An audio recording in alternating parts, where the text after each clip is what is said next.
우리가 잠언의 말씀을 볼 때 1장서부터 9장까지의 말씀에서 놓치지 말아야 될 것은 두 가지의 길이 있다라는 그런 겁니다. 여호와를 경외하는 지혜의 길, 악인의 길. 그리고 이 여호와를 경외하는 지혜의 길을 지혜로서 이렇게 의인화시켜서 말을 하고요. 또한 악인의 길을 음료로서 의인화시켜서 말을 합니다. 이제 오늘 잠언 5장서부터 이제 한 7장 정도까지 계속 나오는 그런 중심적인 내용이 무엇이냐면 음료에 대하여서 나옵니다. 그리고 또한 지혜에 대하여서 말합니다. 이게 결혼의 생활의 그러한 그 모습을 가지고 우리에게 말씀을 하는데 이 신약 그 신구약 성경을 보게 되면 하나님을 떠나는 그러한 그 모습을 음란함으로써 말을 합니다. 실제로 이 가나안의 종교들은 하나님을 섬기는 그러한 종교 외에는 다 음란한 모습들을 다 가지고 있었습니다. 실제로 종교의 모습들이 그랬었고요. 실제로 그 삶에서도 음란함들이 드러났었기 때문에 이러한 음란함의 모습을 가지고 이제 지혜의 길이 아닌 이 음녀를 택하는 것이 아니라 지혜를 택할 것을 아들에게 지속적으로 이제 말씀하는 게 이제 5장 이후에 나오는 그러한 말씀입니다. 특히 이 음료로부터 벗어나기 위하여서 우리가 어제 그 주일 말씀을 통해서 우리가 보았던 것이 있었죠. 그것이 무엇입니까? 모든 지킬 만한 것 중에 더욱 내 마음을 지키는 것입니다. 내 마음을 지키는 것. 이 내 마음을 지키는 것은 무엇으로 나타날까요? 지혜를 잊지 말고 지혜를 날마다 그 마음속에 가지고 있는 것입니다. 오늘 말씀 우리 또 아들에게 이제 권면하면서 이렇게 시작합니다. 내 아들아 지혜에 주의하며 내 명철에 내 귀를 기울여서 근신을 지키고 지혜와 명철과 근신 잠언에서 이 지혜에 대하여서 여러 가지의 모습으로 말씀하는데 지혜에 주의하고 명철에 귀를 기울이고 근신을 지키며 또 무엇을 우리 덧붙여서 오늘은 말씀하냐면 내 입술로 지식을 지키도록 하라. 이것은 입술에서 항상 어떠한 말씀이 나와야 된다는 거니까 지식의 말씀이 나와야 된다는 것이죠. 지혜, 명철, 근신, 지식. 잠언에서 말하는 이 지혜의 여러 가지 모습들을 다 말씀합니다. 특히 오늘은 입술로 지식을 지키라고 말을 하죠. 왜 입술로 지키라고 말을 할까요? 우리 바로 이제 3절 이후의 말씀에 나오게 되면 음녀가 나오는데 입술을 가지고 미혹하는 그러한 존재가 바로 이 음녀이기 때문입니다. 우리 3절 말씀에 바로 나오고 있죠. 대저 음녀는 어떻습니까? 입술은 꿀을 떨어뜨리고 그의 입은 기름보다 미끄러우나.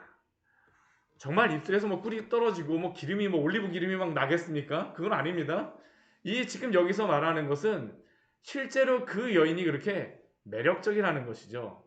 성적으로도 굉장히 매력적인 모습으로 그 오늘 말씀에서 성적으로 굉장히 매력적인 모습으로 나오는데 지금 그러한 것도 있지만 이제 뒤에 말씀에 보게 되면 이 성적인 것들과 함께 어우러져서 무엇이 나오냐면 실제로 입술이 너무나도 매끈합니다. 너무나도 그 매력적으로 보이는 입술을 가진 여인이 바로 이 음녀예요. 그러나 그 결과는 어떠한 걸까요? 우리 사절 말씀에 보면 말하죠. 입술이 꿀이 떨어지고 입이 기름보다도 올리브 기름보다도 훨씬 미끄럽지만 실제로는 꿀 같은 게 아니라 쑥같이 쓰고 그리고 또 그 입술이 기름같이 매끄럽고 부드러운 것이 아니라 두날 가진 칼같이 두날 가진 칼같이 하니까 어떻습니까? 여기에 한번 그 닿게 되면 어떻게 합니까? 다 갈갈이 찢어진다는 겁니다. 두날 가지 칼같이 날카로우며 이 여인과 함께 맺어지거나 이 여인의 그러한 매력에 빠져갖고 거기에 한번 휩싸이게 되면 어떻게 될까요? 결론은 사지로 내려갑니다. 스올로 나아갑니다. 생명의 평탄한 길을 찾을 수 없고요. 자기의 길이 든든하지 못합니다. 근데 더 문제는 뭐냐면 이 여인조차도 자기의 길이 무엇인지를 모른다는 것이죠. 그것을 깨닫지 못하느니라. 못하느니라. 우리가 여기서 이 음녀라고 하는 이 여인이 실제로 음탕한 여인이라는 게 아닙니다. 이 원어적인 그러한 의미를 보게 되면 낯선 여인이라는 그러한 의미가 있습니다. 왜 낯선 여인이라는 것을 여기다 의미를 할까요? 실제로는 하나님의 말씀, 아버지의 말을 전혀 모르는 여인입니다. 근데 입술로는 어떡할까요? 너무 잘 알고 있는 것 같아요. 꿀을 떨구듯이 기름보다 미끄러운 것과 같이 정말 하나님의 말씀에 대해서도 잘 아는 것 같은 여인이 이 음녀인 것처럼 보이지만 본질을 어떻겠습니까? 아버지가 전하는 그 지혜와 진리와 지식과 명철과 근신과 지식을 전혀 모르는 여인이 바로 이 음녀입니다. 낯선 여인입니다. 완전히 그러한 것으로부터 벗어나 있는 여인이 바로 이 여인이라는 것이 꼭 여인이라고만 볼 필요가 없습니다. 이건 남자일 수도 있어요. 지금 아들에게 말하기 때문에 음녀로서 이야기를 하는 거죠. 그렇죠?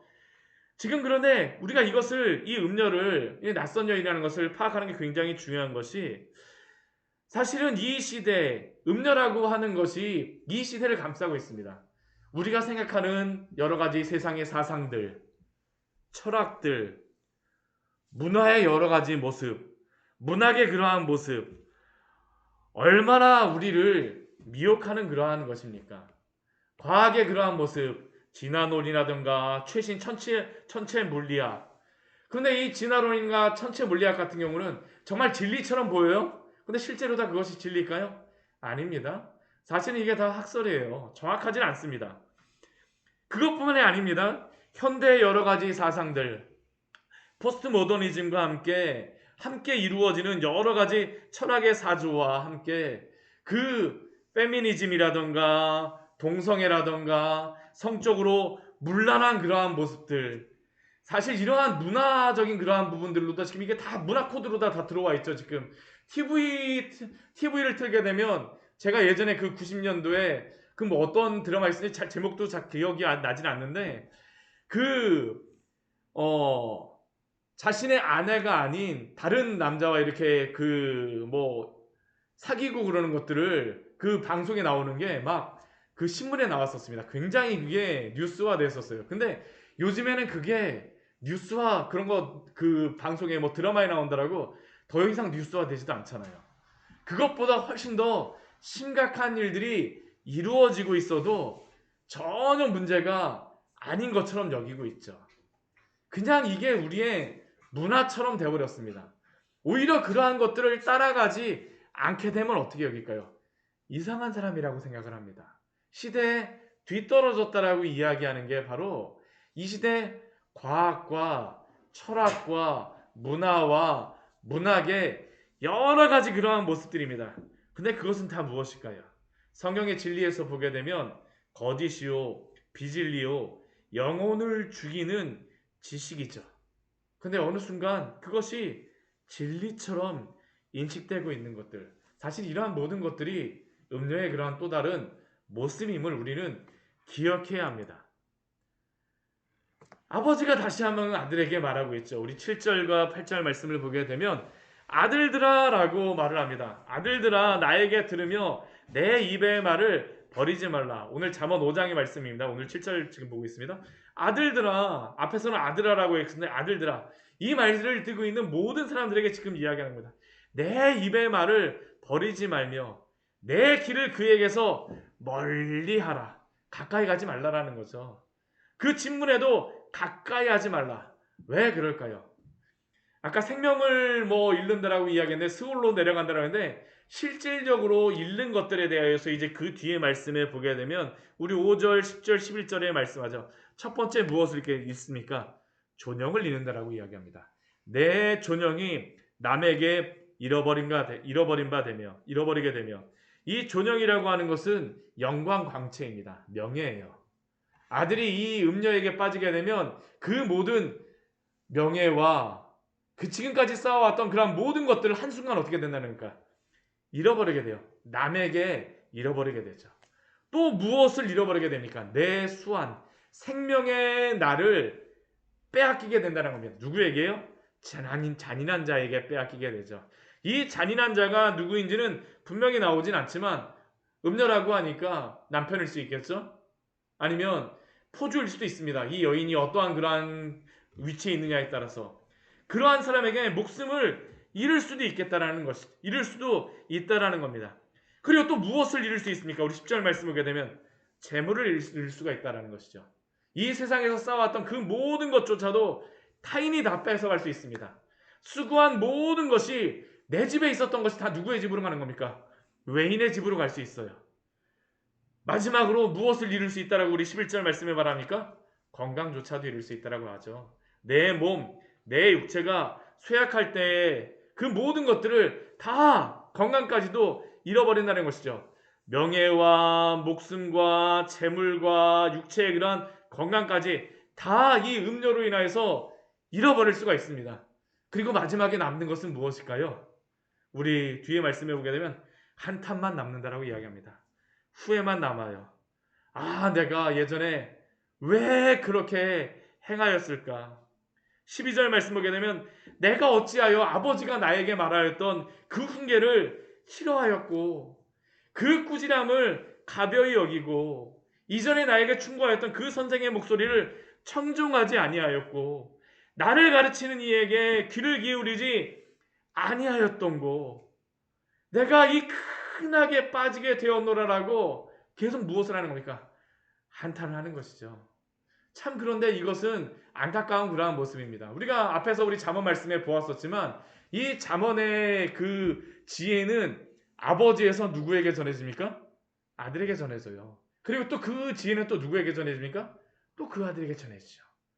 근데 지금 이 지혜를 잃어버리게 되면 어떻습니까? 전해지지가 않아요. 지혜가 전수가 되지 않는 겁니다. 가정 자체가 지금 무너지게 되는 것이죠. 얼마나 어리석은 그러한 모습입니까? 한탄만 남는다라는 것이죠. 그러면 어떻게 아들은 이러한 음녀의 그러한 미혹으로부터 유혹으로부터 자신을 지켜낼 수가 있을까요? 오늘 말씀을 보게 되면 두 가지를 우리에게 알려줍니다. 첫 번째는 자신의 아내에게 만족하라는 것입니다. 자신의 아내에게 만족하라는 것이죠. 우리 15절부터 우리 20절 말씀해 보게 되면 너는 내 우물에서 물을 마시고 내 샘에서 흐르는 물을 마시고 내 샘물이 집 밖에 넘어가지 못하게 하고 그 물이 내게만 있게 하고 타인과 더불어 그것을 나누지 말게 하고 그 내 샘으로 복되게 하고 근데 그 샘이 누구입니까? 우리 18절 말씀 보면 나오죠? 내가 젊어서 취한 아내를 즐거워하라. 즐거워하라. 사랑스러운 암사슴과 같고 암노루와 같은 그 아내, 젊어서 하나님께서 주신 그 아내에 만족하며 그 사랑 안에 거하라는 겁니다. 이것이 너무 중요하죠. 음녀에게 빠지지 않는 중요한 방법은 내 옆에 있는 내 아내의 그러한 귀중함을 알아라는 것입니다. 우리가 파랑새 그 이야기 그 우화를 알지 않습니까? 막 이곳저곳을 다니면서 그 아름다운 새를 구하겠다라고 이곳저곳 다 다니지만 그 파랑새가 어디에 있습니까? 나와 함께 있었죠. 나와 함께. 어리석은 자가 바로 이것 아닙니까? 남의 떡이 커 보인다 그래갖고 남의 떡만 매일 부러워하다가 정작 나에게 있는 그 떡은 어떻게 할까요? 다 쉬어서 못 먹고 버리는 일이 없게 하라는 겁니다. 바깥에 있는 아름다운 새를 찾겠다라고 이것저것 다니는 것이 아니라 내 안에 있는 파랑새가 가장 귀한 것을 알아보라는 것이죠. 하나님이 주신 그 젊어서의 아내를 가장 귀하게 알아보라는 것입니다. 오늘은 아들에게 말하니까 아내라고 이야기하지만 딸에게 말하면 무엇일까요? 젊어서 결혼한 남편을 이렇게 사랑하라는 것이죠. 이게 반대로 다 우리가 이해를 합니다. 이해하면 됩니다. 이것이 굉장히 중요합니다. 그리고 이 젊어서 취한 아내는 지혜 여인이죠. 지혜 여인입니다. 음녀와 지금 반대되는 것이 바로 지혜 아닙니까? 그런데 문제는 무엇이에요? 지금 하나님이 나에게 주신 이 지혜, 그 여인이 가장 귀중하다라는 것을 몰라보고 구식이라고 여기고 소중히 여기지 않는 것이 바로 문제이죠. 진정한 문제는 이 지혜 여인에게 문제가 있는 것이 아니라 그 지혜의 가치를 몰라보고 있는 그 아들이 문제라는 것을 우리에게 말씀하고 있습니다. 그리고 이것이 바로 이 시대의 하나님의 말씀에 대하여서, 이 지혜에 대하여서 가지고 있는 그러한 생각 아닙니까? 하나님이 우리에게 주신 이 지혜의 말씀을 소중히 여기십시오. 우리의 구원이신 그 참된 지혜이신 그리스도를 가장 소중한 보물로 여기고 사십시오.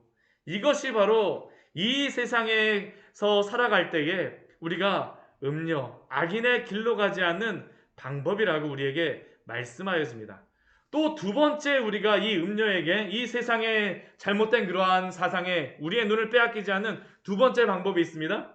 그것은 바로 여호와 앞에 있다라는 것을 우리가 항상 인식하고 살아가는 겁니다.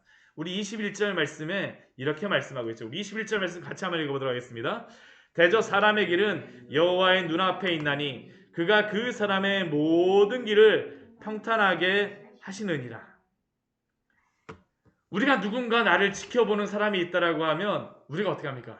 창피해서라도 함부로 하지 못하지 않습니까? 그렇죠?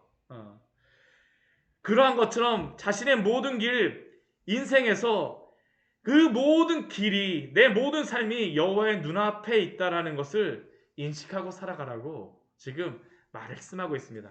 이것이 바로 코람대로 아닙니까? 하나님 앞에서 코람 앞에서 대오 하나님 앞에서 날마다 살아가는 삶. 세상의 사람들은 이것을 하늘이 두렵지 않느냐라고 예전 뭐 사극 보면 이렇게 나오죠. 근데 우리는 누가 항상 인식하고 우리는 누구를 항상 두려워하며 살아가는 겁니까? 하나님을 경외하며 살아가는 것이죠. 여호와 경외의 그러한 모습, 여호와의 눈앞에 있나니, 실제로 이렇게 살아감으로 그 음녀의 유혹에서 벗어났던 한 인물이 있습니다. 누가 있습니까? 요셉이죠. 요셉. 우리 말씀 같이 한번 찾아보도록 할까요? 요셉이 보디발의 아내가 그를 유혹했을 때에 그가 고백하였던 그가 그 음녀에게서 벗어났던 한 외침이 있습니다. 우리 창세기 39장 9절의 말씀입니다. 창세기 39장 9절의 말씀입니다. 우리 같이 한번 크게 같이 한번 읽어보도록 하겠습니다. 같이 읽겠습니다. 창세기 39장 9절입니다. 이 집에는 나보다 큰 이가 없으며 주인이 아무것도 내게 금하지 아니하였어도 금한 것은 당신뿐이니 당신은 그의 아내임이라. 그런즉 내가 어찌 이 큰 악을 행하여 하나님께 죄를 지으리이까. 우리 이 말씀을 한번 잘 보십시오. 나보다 큰 이가 없으며 그 보디발의 아내가 갖고 나와 동침하자 요셉에게 계속 지금 유혹을 하고 있죠. 계속 유혹을 합니다. 눈짓을 합니다. 동침하자라고 청합니다. 근데 요셉이 지금 이 집에는 나보다 큰 사람도 없고 주인이 아무것도 내게 금한 것이 아니었어도 오직 내 주인이 당신만을 금하였습니다. 당신이 그의 아내이기 때문입니다. 내가 죄를 짓는다면, 그러니까 요셉은 누구에게 죄를 짓는다라고 말해야 될까요? 주인에게 죄를 짓는다라고 말하는 게 당연하겠죠. 근데 오늘 말씀에서 누구에게 죄를 짓는다라고 지금 요셉은 말하고 있습니까? 하나님께 죄를 지으리까라고 말씀하고 있습니다. 하나님 앞에서. 이게 바로 오늘 잠언의 말씀을 통하여서 우리에게 주시는 말씀이죠.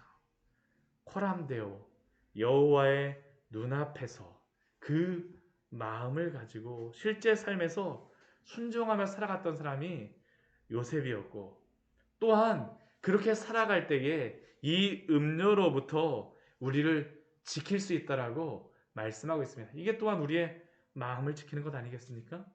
말씀을 정리하도록 하겠습니다. 이 시대 참 악한 시대라고 말을 합니다. 죄악이 관영한 시대요.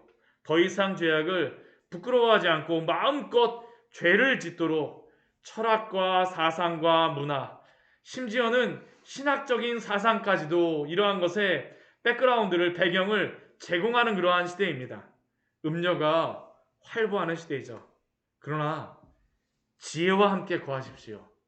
오래된 것처럼 보인다 할지라도 지혜가 바로 우리의 생명임을 기억하십시오. 참된 지혜이신 그리스도를 사랑하십시오. 그리고 하나님 앞에서 살아가십시오.